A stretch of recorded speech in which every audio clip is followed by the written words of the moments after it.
அனைவருக்கும் வணக்கம். மிதுன ராசினியர்களுக்கு நிகழ்ந்து கொண்டிருக்கும் 2024 ஆண்டினுடைய கடைசி மாதமான இந்த டிசம்பர் மாதம் 1ஆம் தேதி முதல் 31ஆம் தேதி வரை உள்ள அடுத்த 31 நாட்களுக்குள் ஏற்பட போகும் கிரக மாற்றத்தின் காரணமாக உங்களுக்கு தானாக நடக்க போகும் நல்லது என்ன, அலட்சியம் வேண்டாம், அவசியம் பாருங்க. அப்படி இந்த மாதத்தில் மிதுன ராசினியர்களுக்கு என்ன மாதிரியான நன்மைகள் எல்லாம் ஏற்பட இருக்கு, கிரக நிலைகளின் ரீதியாக அமையிருக்கும் சாதகங்கள் என்ன, பாதகங்கள் என்ன, மேலும் இந்த மாதத்தை பொறுத்த வரைக்கும் கிரகங்களுடைய சஞ்சார நிலைகள் என்ன என்று பார்க்கும்போது ரிஷபத்தில் குரு பகவான் வக்ரகதியிலும், கடகத்தில் செவ்வாயும், கன்னியில் கேதுவும், விருச்சகத்தில் சூரியனும் புதனும், மகரத்தில் சுக்கிரனும், கும்பத்தில் சனி பகவானும், மீனத்தில் ராகுவும் சஞ்சரிக்கிறாங்க. இந்த கிரகங்களுடைய சஞ்சார நிலைகளின் காரணமாக மிதுன ராசினியர்களுடைய வாழ்வில் குடும்ப சூழ்நிலை ரீதியாக உத்தியோகம், தொழில், வியாபாரம், கலைத்துறை, அரசியல் துறை, மாணவ மாணவிகள், விவசாயத்துறையினர், பெண்மணிகள் என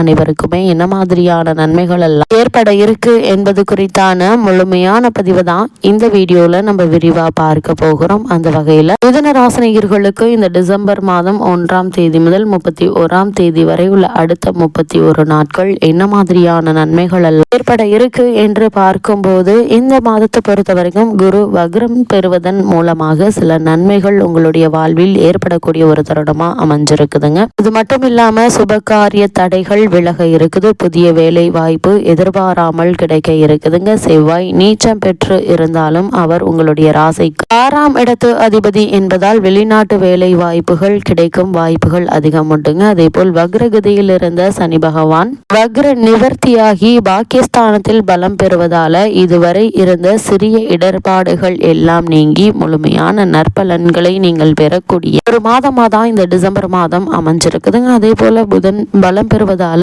வருவதை முன்கூட்டியே சிந்தித்து செயலாற்றி வெற்றி பெறும் வாய்ப்புகள் உண்டு என்பதை கிரக நிலைகள் தெளிவாக அறிவுறுத்தது. அதே போல் உங்களுடைய ராசிக்கு 6ஆம் இடத்தில் சூரியன் புதனோடு இணைந்திருப்பதால அரசாங்க அலுவல்கள் சாதகமாக முடியுங்க, வழக்குகளும் சாதகமாக முடியுங்க. தகவல் தொழில்நுட்ப துறையில் உள்ளவர்களுக்கு முன்னேற்றம் உண்டு. உத்தியோகத்தில் புதிய பொறுப்புகள் வந்து சேரக்கூடிய ஒரு தருணமாக தான் இத்தருணம் அமைஞ்சிருக்குது என்பதை கிரகங்களுடைய சஞ்சார நிலைகள் தெளிவாகவும் உறுதியாகவும் எடுத்து காட்டுதுங்க. அது மட்டும் இல்லாம இக்காலகட்ட கிரக நிலைகளை ஆராய்ந்து பார்க்கும் போது இந்த டிசம்பர் மாதத்தினுடைய தொடக்கத்தில் உங்களுடைய ராசிநாதனான புதன் உங்களுடைய ராசிக்கு 6ஆம் இடத்தில் சஞ்சரிக்கிறாருங்க. மறைந்த புதனால் நிறைந்த தன லாபம் உண்டு. உங்களுடைய ராசிக்கு சகாய ஸ்தானாதிபதி சூரியனோடு இணைந்து புதன் சஞ்சரிப்பதாலும் குருவினுடைய பார்வை உங்களுடைய ராசிநாதன் மீது பதிவதாலும் நல்ல காரியங்கள் பலவும் இல்லத்தில் நடைபெறுவதற்கான வாய்ப்புகள் அதிகம் உண்டுங்க. அதே போல் பணவரவு திருப்திகரமாக இருக்குங்க. திருமணம் போன்ற சுபகாரியங்கள் இல்லத்தில் நடைபெறுவதற்கான சாத்தியக்கூறுகள் அதிகம் நிறைந்த ஒரு மாதமா தான் அமைஞ்சிருக்குது. அது மட்டும் இல்லாம இந்த மாதத்தை பொறுத்த வரைக்கும் ரிஷப ராசியில் சஞ்சரிக்கும் குரு பகவான் இந்த டிசம்பர் மாதம் முழுவதுமே வக்ரகதியிலே சஞ்சரிக்கிறார். உங்களுடைய ராசிக்கு சப்தம மற்றும் தொழில் ஸ்தானம் ஆகிய இடங்களுக்கு அதிபதியானவர் குரு பகவான். அவர் வக்ரம் பெறுவது என்பது நன்மை என்று தாங்க சொல்ல வேண்டும். ஏன்னா சுப செய்திகள் வந்த வண்ணமாக இருக்குங்க. தொழில் மற்றும் வியாபார ரீதியாக துணிந்து எடுத்த முடிவுகள்ல வெற்றி கிடைக்க இருக்குது. தொழில் ரீதியாக நீண்ட நாட்களாக செயல்படுத்த முடியாத சில திட்டங்களை இப்பொழுது செயல்படுத்த இருக்கீங்க. வாடகை கட்டிடத்தில் நடைபெற்ற தொழிலை சொந்த கட்டிடத்திற்கு மாற்றும் முயற்சி கைகூட இருக்குது. உயர்ந்த மனிதர்களுடைய ஒத்துழைப்போடு நல்ல காரியங்கள் நடைபெற வழிபிறக்க இருக்குதுங்க. வியாபார விருத்தி உண்டுங்க. அதே போல் இவ்வளவு நாட்களாக உங்களுக்கு தொல்லை தந்தவர்கள் விலகக்கூடிய ஒரு மாதமாகவும் இந்த டிசம்பர் மாதம் அமைஞ்சிருக்குதுங்க. அது மட்டும் இல்லாம இந்த மாதத்தை பொறுத்த வரைக்கும் சனி பகவானின் மீது செவ்வாயினுடைய பார்வை பதிகிறது. கடகத்தில் சஞ்சரிக்கும் செவ்வாய் இந்த டிசம்பர் மாதம் முழுவதுமே கும்பத்தில் சஞ்சரிக்கும் சனி பகவானை பார்க்கிறாருங்க. உங்களுடைய ராசிக்கு ரோக சத்ருஸ்தானம் மற்றும் லாபஸ்தானம் ஆகிய இடங்களுக்கு அதிபதியானவர் செவ்வாய். சனி மீது அவரது பார்வை பதியும் போது உத்தியோகத்தில் நல்ல மாற்றங்கள் ஏற்படுவதற்கான வாய்ப்புகள் அதிகம் இருக்குதுங்க. ஒரு சிலருக்கு ஊர் மாற்றம் கூட வரலாங்க.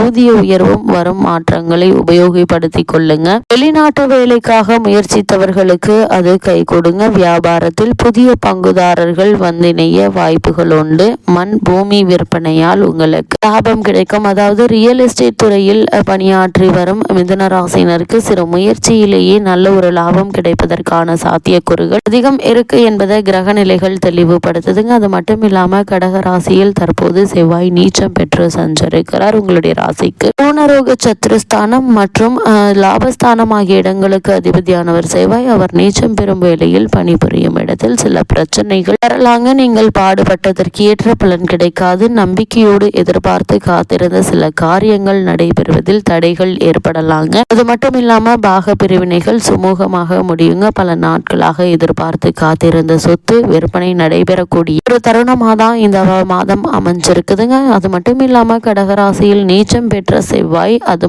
நீச்சம் மட்டும் இல்லாமல் வக்ரமும் சேர்ந்து பெறுகிறார். உங்களுடைய ராசிக்கு ருணரோஜ சத்ரு மற்றும் லாபஸ்தானங்களுக்கு அதிபதியாக விளங்கக்கூடியவர் குரு பகவான். செவ்வாய் அவர் வக்ரம் பெறுவதால் உத்தியோகத்தில் பிரச்சனைகள் தலை தூக்குங்க. உயர்ந்த மனிதர்களிடம் பகை உருவாகும். இடம் பூமி சம்பந்தப்பட்ட வகையில் செய்யும் முயற்சிகள்ல தாமதம் ஏற்படலாங்க. தேக ஆரோக்கியம் சீராக மாற்று மருத்துவம் கை கொடுக்குங்க. உங்களுடைய உடல் ஆரோக்கியத்தில் அதிக கவனம் செலுத்துவது நல்லது. புதிய மனிதர்களுடைய சந்திப்பால் பொருளாதார நிலை உயருங்க. என்றாலும் வரவை காட்டிலும் செலவு என்பது சற்று கூடுதலாக தாங்க இருக்கும். அது மட்டும் இல்லாம மிதுன ராசினியர்களை பொறுத்த வரைக்கும் சுக்கிரன் மகர ராசிக்கு இந்த மாதத்தில் பயிற்சி ஆகிறாரு. சுக்கிரனை பொறுத்த வரைக்கும் உங்களுடைய ராசிக்கு பஞ்சம மற்றும் விரய ஆகிய இடங்களுக்கு அதிபதியானவர் சுக்கிரன்.